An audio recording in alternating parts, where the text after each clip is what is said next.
Ловците од општина Кочани и поширокиот регион годинева ќе можат да добијат ловна дозвола и во подружницата Осогово како дел од македонски шуми, доколку сакаат да ловат крупен дивеч пред се дива свиња.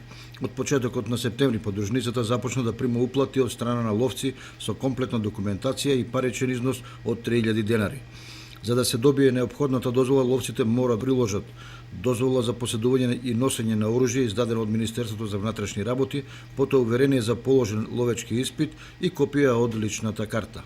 Ловната сезона во ловиштата на подружницата започнува на 2 октомври, а ќе се лови во организирани групи од најмалку 5 члена со соодветни дневни дозволи.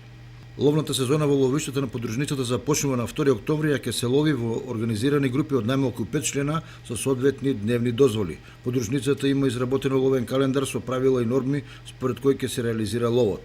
За одбележување дека членарината во подружницата Осогово е наевтина во споредба со ловните здруженија кои действуваат во регионот и представува на дополнување на понудата во оваа сфера, поречиси двогодишниот вакуум кој го предизвика пролонгираните концесионерски тендери.